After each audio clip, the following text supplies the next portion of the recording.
कल आपसे हमने एक कम्युनिटी में सवाल पूछा था कि how should be a coach of Nepal cricket team. जी हाँ, और सब में काफ़ी सारे लोगों के मैसेज, माफ़ कीजिए, कमेंट भी आए। और यहाँ पर कुछ लोगों ने है, मेरे ख्याल से शायद हाउ को हु पढ़ लिया, who should be the coach of head coach of Nepal cricket team, क्योंकि वो सीधे नाम बताने लगे। शायद आप क्वेश्चन का मतलब नहीं समझे। वहाँ पर हमने कहा था how should be the coach of Nepal cricket team, लेकिन कई ने उसका जवाब भी दिया और मैंने पढ़े भी, काफ़ी अच्छे जवाब भी थे वहाँ पर। कुछ के अच्छे थे, कुछ के सेटिस्फैक्टरी थे, कुछ से डिसएग्री थी, कुछ से एग्री था। तो वो तो होता ही रहता, कोई बात नहीं है, सबके ओपिनियंस अलग है, सबके मैटर्स अलग है। खैर ओवरऑल हमारी क्या सोच है इस पे लेकर, और डेली क्रिकेट इसमें क्या सोचता है कि आखिर किस तरह के कोच नेपाल क्रिकेट टीम के साथ जुड़े तो बेहतर होगा। हम नेपाल क्रिकेट टीम इसलिए कह रहे हैं क्योंकि नेपाल क्रिकेट में कुछ और भी इशूज़ हैं। देखिए, अलग अलग क्रिकेट टीम की अलग अलग इश्यूज होती है, उस हिसाब से वो बोर्ड जो है वो अपने कोच को हायर करते हैं। तो वही नेपाल क्रिकेट को देखते हुए उस टीम को किस तरह के कोच की ज़रूरत पड़ेगी, किस तरह के कोच होने चाहिए, वो यहाँ पर हम एक्सपेक्टेशंस जो हमारी है वो हम यहाँ पर बताने की पूरी कोशिश करते हैं। देखिए, कोच जो है, कोच सर किस तरह से समझाते हैं, सिखाते हैं, किस तरह से खिलाते हैं, किस तरह से अपनी टीम को बिल्डअप करते हैं, वो उन्हें कोई नहीं बता सकता। बिल्कुल, वो हम और आप कोई नहीं होते कि कोच को ये बताएं कि आप ऐसे चलिए, ऐसे चलिए, ऐसे चलिए। कोच जब आप अपॉइंट होते हैं तो वो अपने हिसाब से टीम को चलाते हैं, वो उनका माइंडसेट है, वो ऐसे ही कोच पोस्ट बदले नहीं। लेकिन एक्सपेक्टेशंस एक कोच से क्या है, बस वही ये एक वीडियो है, ये गौर फरमाइएगा, ये दो अलग चीज़ें हैं। हम ये कोच को नहीं बता रहे हैं कि क्या करना है, एक्सपेक्टेशन कोच से क्या है, अगले नए कोच से, वो यहाँ पर जानने की कोशिश करते हैं। चलिए अयान, 4 पॉइंट्स हैं इनमें। सबसे पहला पॉइंट अयान जो आप देखना चाहेंगे एक न्यू कोच में जब भी वो अपॉइंट हो, वो क्या होना चाहिए? बिल्कुल, देखिए, सबसे पहला जो होगा वो जब भी कोई नया कोच आए, तो जो भी आए अगर अपॉइंट हो, बिल्कुल, तो सबसे पहले तो वो ये अपना एक उनकी तरफ से हो कि एक जो टर्म है, लॉन्ग टर्म जिसे कहते हैं, कि हाँ इस लॉन्ग टर्म के लिए मुझे रखना है, इस 1 साल के लिए या 2 साल के लिए जो भी है, इतने लंबे वक्त के लिए यहाँ पर मेरा आना तय है। यानी कि कैन की तरफ से कोई ऐसा डिसीजन ना हो, कोच ऐसा कहे कि मुझे 1 साल का या 1.5 साल का जो भी है ये कॉन्ट्रैक्ट आपने दिया है, तो पूरा होना चाहिए। और जो रिजल्ट्स हैं वो आप 1-1.5 साल के बाद या जो भी टेन्यूर है उसके बाद आप डिसीजन लेके बैठे कि करना क्या है, क्या नहीं करना, ये कोच की तरफ से ज़रूर होना चाहिए। और एक जो डिसीजन है, मान लीजिए तुरंत हटाने का कि 1 सीरीज़ बाद या 2 सीरीज़ बाद क्या हो रहा है, थोड़ा सा वक्त देने का, और कोच की तरफ से भी वहाँ पर ठहरने का कि हाँ मुझे यहाँ रुकना है, मुझे अभी इस कमिटमेंट होनी चाहिए। जी हाँ, बिल्कुल सही कहा आपने, कमिटमेंट होनी चाहिए कोच की तरफ से भी, और बोर्ड की तरफ से भी। इतना ज़्यादा जल्दबाजी नहीं होनी चाहिए कि रिजल्ट क्यों नहीं आ रहा, रिजल्ट क्यों नहीं आ रहा। थोड़ा वक्त दीजिए, थोड़ा सा वक्त देख के देखिए। उसके बाद कोच को भी कमिटमेंट होना चाहिए मेरी तरफ से भी कि हाँ, फॉर एग्जाम्पल मैं ही कोच हूँ, मान लीजिए मैं ही कोच हो गया फॉर एग्जाम्पल, ये अच्छा एग्जाम्पल होगा, तो मेरी तरफ से भी ये होना चाहिए कि हाँ एक कमिटमेंट है, मैं इससे पहले हिलूंगा नहीं, मैं इससे पहले कहीं नहीं जाऊंगा, चाहे मुझे कितने का भी ऑफर आ जाए, कहीं से भी आ जाए, मैंने यहाँ पर अपना एक जिम्मेदारी ली है तो मुझे इसको निभाना है। ये कोच के अंदर होना चाहिए। ऐसा नहीं है कि रिजल्ट आपके अनुसार नहीं आ रहे हैं, आपके मन मुताबिक रिजल्ट नहीं आ रहे, छोड़ दिया, ये ऐसा नहीं है। क्रिकेट है, यहाँ कुछ भी हो सकता है, रिजल्ट आपके खिलाफ भी जा सकते हैं लगातार। तो ये चीज़ होनी चाहिए। वहीं पर बोर्ड की तरफ से भी होना चाहिए कि भाई हमें जल्दबाजी नहीं करनी है, हर वक्त ऐसे नहीं 3 महीना प्रेशर देना है कि अब करो अब करो। तो ये सब चीज़ें बहुत ज़्यादा इंपॉर्टेंट हो जाती हैं, और कोच और बोर्ड दोनों ही इसमें आ जाते हैं। पहले जो हमारा जो इशू है इसमें दोनों ही इन्वॉल्व होते हैं, कोच का कमिटमेंट और बोर्ड का ज़्यादा तेज़ी से एक्शन ना लेना, थोड़ा सा टाइम देना, तो ये बेहतर है। बिल्कुल, तो यहाँ पर कमिटमेंट की सबसे बड़ी प्रॉब्लम जो है वो पॉइंट नंबर 1 है। ये कहीं ना कहीं जो नए कोच हो उनके अंदर हो तो बेहतर हो। अगर उन्होंने किसी नेपाल टीम में उन्हें अपॉइंट किया गया है तो उनका फुल कमिटमेंट इस टीम के साथ होना चाहिए, और वो भी कम से कम लंबे टेन्यूर के लिए होना चाहिए। ऐसा नहीं कि 2-3 महीने रिजल्ट्स नहीं आए तो प्लेयर ने बाहर कर दिया, और कोच खुद कैन से भी ये चीज़ सामने रखे। सेकेंड पॉइंट क्या है यहाँ पर, अगर मैं बात करूँ तो create good environment among players, if not then strict decision. And इसके बारे में आप क्या कहना चाहेंगे? ये बहुत इंपॉर्टेंट एक पॉइंट हो जाता है। बिल्कुल सही कहा। देखिए, ये तो फिलहाल ज़रूरी भी है, ये तो वर्ल्ड वाइड फेमस है। ये कोच के साथ हमेशा ही रहता है एक्चुअली, कि आप कहीं गए हैं, किसी नई टीम में आए हैं, तो वहाँ पर क्या इशू चल रहा है, क्या नहीं चल रहा है, पहले तो उसे सॉल्व करना चाहिए। डायरेक्ट ट्रेनिंग सेशन या डायरेक्ट एक्सरसाइज और स्ट्रेचिंग वगैरह में कोई फ़ायदा नहीं है उसे करा के, जब तक मन में ही मन मुटाव है या टीम में ही सब कुछ गड़बड़ है।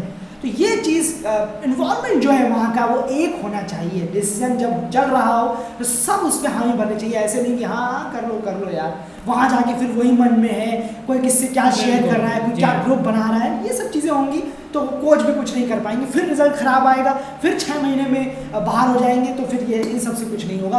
और इसमें एक चीज़ और है, मैं इंक्लूड करना चाहूँगा, उसके बाद आप जरूर बताइएगा क्या कैसे ठीक कर सकते हैं कोच। एक चीज़ यहाँ पर और है, जैसे कि मैं आपको एग्जांपल के तौर पर बताऊँ, मान लीजिए 11 प्लेयर्स और कैप्टन के बीच में कोच के साथ ये डिसाइड हुआ कि हम इस प्लान के साथ जाएंगे। अब उसमें से 2-3 प्लेयर्स साइड में कहीं जाकर कह रहे हैं ये प्लान काम नहीं करेगा, इस प्लान से मुझे कुछ इंप्रेस नहीं लगा, ये नहीं लगा।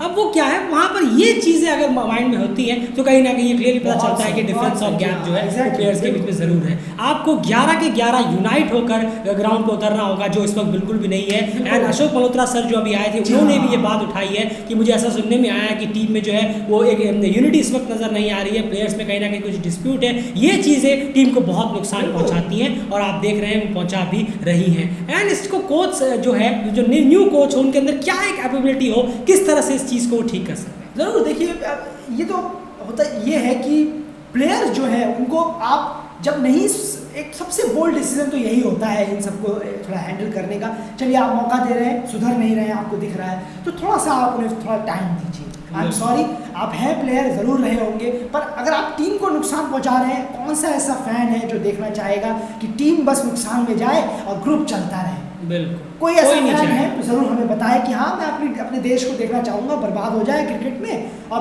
बस खत्म हो जाए सब कुछ, लेकिन ग्रुप चलता है, बस ग्रुप चलता रहे भैया, एक 3-4 जनों का। ऐसा कोई नहीं है दुनिया में, किसी भी टीम के फैन जो चाहेंगे ग्रुप बने और टीम बस नीचे ही चली जाए, गड्ढे के नीचे, ऐसा कुछ नहीं होता। तो साइड करिए आप, उनको टाइम दीजिए, आपको रहना है रहिए, क्योंकि उनके रहने पे भी कोई इतना बड़ा आउटकम निकल के नहीं आ रहा है टीम का। और अगर वो ग्रुप बना के ही चलेंगे, बाहर कर दीजिए, इससे अच्छा क्या पता कुछ नए लड़के आए और अच्छा करें, कोशिश करिए कम से कम ग्रुप जो डेंजर साइन होता है एक टीम का, वो कम से कम नहीं रहे। बिल्कुल, और ये बहुत इंपॉर्टेंट है कि कोच को यहाँ पर स्ट्रिक्टनेस अपनानी होगी थोड़ी सी। अगर आप वही ढीला और लचीला रवैया अपनाएंगे तो यहाँ पर दिक्कत नहीं होगा, लेकिन यहाँ पर थोड़ी सपोर्ट जो है वो क्रिकेट बोर्ड से भी ज़रूरत है। इस तरीके के स्ट्रिक्ट एक्शंस के लिए क्रिकेट बोर्ड से भी आपको सपोर्ट की जरूरत होगी। ये इतना आसान नहीं होता कि कोच ने स्ट्रिक्टनेस दिखाई तो बोर्ड का प्रेशर ना हो। बोर्ड को भी उन्हें फ्री हैंड छोड़ना होगा कि नहीं, आप इस दायरे में रहकर स्ट्रिक्ट एक्शंस ले सकते हैं। तो कहीं ना कहीं अगर यहाँ पर ग्रुपिज्म होते हैं, अगर आप उनको ठीक करने की कोशिश कर रहे हैं, अगर वो नहीं समझ रहे हैं तो फिर आप उनको करिए, चलिए आप फिर बाहर का रास्ता आप उन्हें दिखा सकते हैं। आप आइए, नेपाल में क्रिकेट टैलेंट्स की कमी नहीं है, हम औरों को लेकर आएंगे, उनको नरिश करेंगे और उनको उस टीम में जगह देकर उनसे परफॉर्मेंस निकालेंगे। ऐसा नहीं है तो आपके उन बड़े नामों के रहते हुए भी टीम लगातार हारी रही है, पिछले 8 में से 1 मैच जीती है, और आपके बिना भी अगर यही रीजन है तो कोई बात नहीं, तो उससे अच्छा है आपकी ग्रुपिज्म ना सही, कम से कम विराट वाले 11 तो लेके आए टीम में। ये स्ट्रिक्टनेस क्या कोच को दिखानी होगी, जो कहीं ना कहीं बूढ़ के अंडर में शायद भी फेल होते हुए नजर, शायद नहीं कंफर्म फेल होते हुए नजर जरूर आए हैं। खैर, वहीं पर अगर हम बात करें तीसरे पॉइंट की तो वो आ जाता है, ये तो खैर कोच आते ही सबसे पहले ये चीज़ डिमांड करनी चाहिए बोर्ड के सामने, वो है 50 ओवर डोमेस्टिक क्रिकेट। ज़रूर देखिए, इसमें कोई दोहराई नहीं है, ये कोच की तरफ से होना चाहिए। और कोच को खुद फर्स्ट, जैसे आप कोच जो कहते नहीं है मुझे इतनी सैलरी चाहिए, सैलरी के साथ होना चाहिए बिल्कुल ब्रैकेट में कि सैलरी प्लस डोमेस्टिक क्रिकेट, वरना मैं चला नहीं। बिल्कुल, बहुत सही कहा आपने, ये सैलरी के साथ इन्वॉल्व होना चाहिए ये चीज़ कि डोमेस्टिक एग्जाम्पल के तौर पर। बिल्कुल सही, और ये बहुत अच्छा होगा। ये रियलिटी है कि हाँ, डोमेस्टिक से बढ़कर कुछ नहीं है, डोमेस्टिक नहीं है तो क्रिकेट खत्म है उस देश का, कुछ नहीं हो सकता कभी।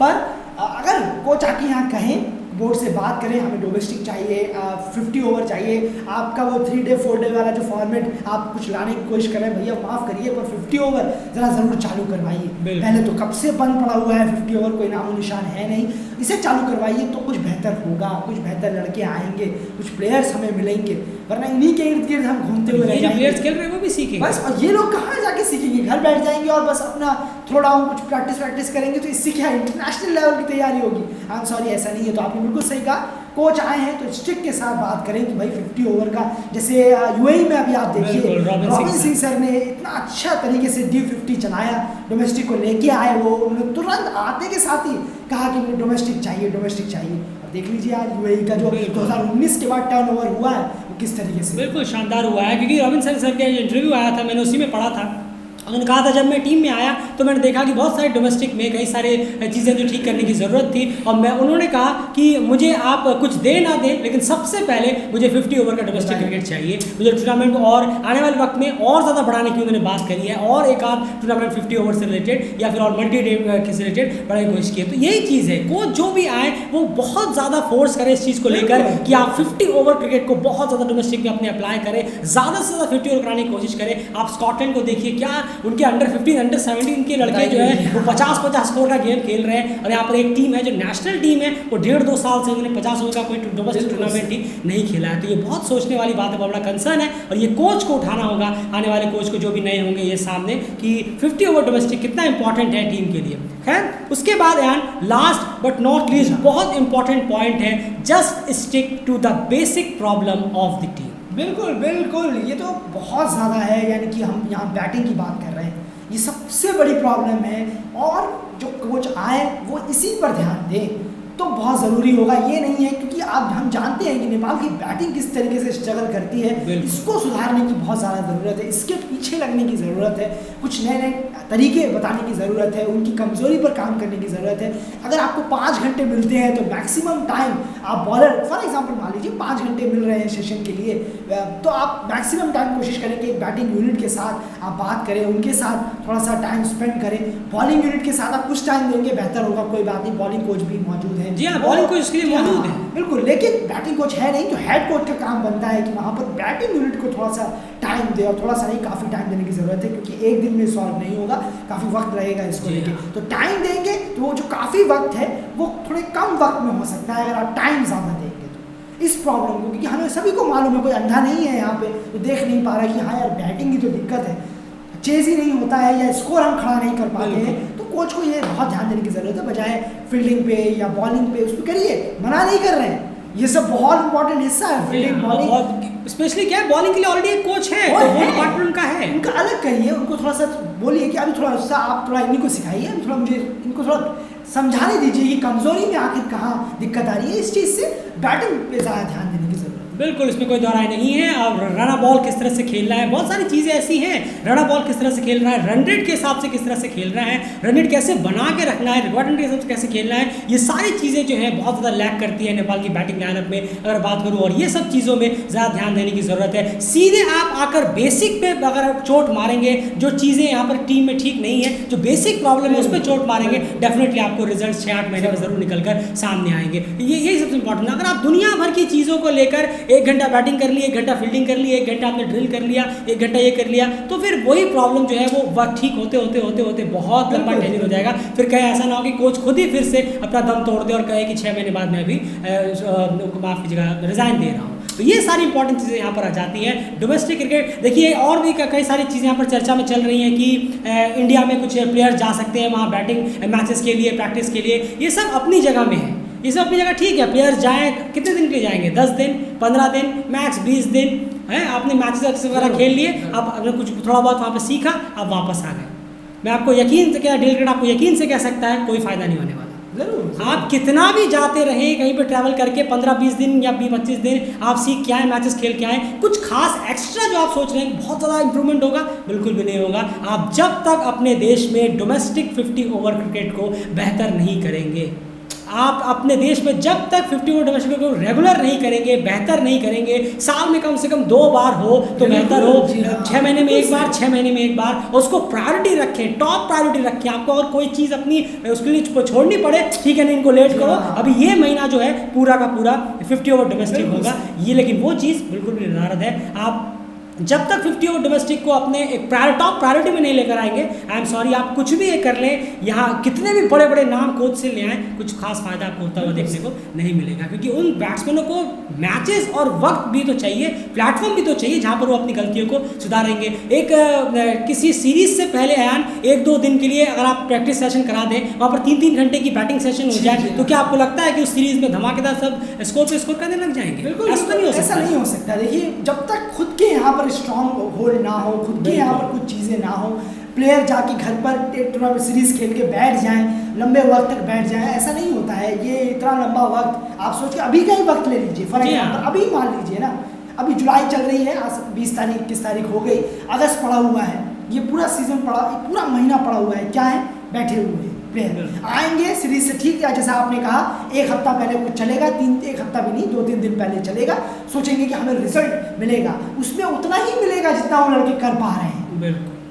और जितना कोच कर पा रहे हैं, बहुत ज़्यादा डोमेस्टिक की ज़रूरत है यहाँ पर। अगर आप बाहर जाके करेंगे तो वो सिर्फ 15-20 दिन के लिए होगा, ना कि आप पूरे लाइफ टाइम के लिए। लाइफ टाइम कब होगा, जब वो एक सीरीज से आके उनको पता है, अरे हाँ डोमेस्टिक आ रहा है, मैं अपनी गलतियों पे यहीं पर काम करूँगा, यहीं सीखूँ। जी हाँ, बहुत ज़रूरी। और कहीं ना कहीं अगर आप ये सोचें कि अगस्त रेनी सीज़न है, रेनी वगैरह सीज़न है, तो फिर जनवरी, फरवरी, मार्च, अप्रैल, मई, जून, जुलाई, सितंबर, अक्टूबर, नवंबर कभी भी तो नहीं हुआ। पिछले 2 साल से हो ही कहाँ रहा है। यही तो चीज़ है कि कितनी सीरियस आप उस क्रिकेट को लेकर हैं, ये इंपॉर्टेंट है। आपने बयान बहुत दे दिए, बोल दिए, वो अलग चीज़ है, लेकिन सीरियसनेस कितनी है, यही चीज़ डिमांड करनी होगी कोच को जब वो आएंगे। सबसे पहली डिमांड उनकी ये होनी चाहिए सैलरी के साथ साथ। फिलहाल इस वीडियो में इतना ही। आपको पसंद आया तो वीडियो को जरूर लाइक करिए, शेयर करिए, ताकि ज़्यादा से ज़्यादा लोग इस वीडियो को सुन सकें और समझ सकें। और चैनल सब्सक्राइब आप सबसे रिक्वेस्ट है, ज़रूर करिए। फिलहाल इस वीडियो में इतना ही। अपनी राय कमेंट बॉक्स में ज़रूर रखिए। बाय।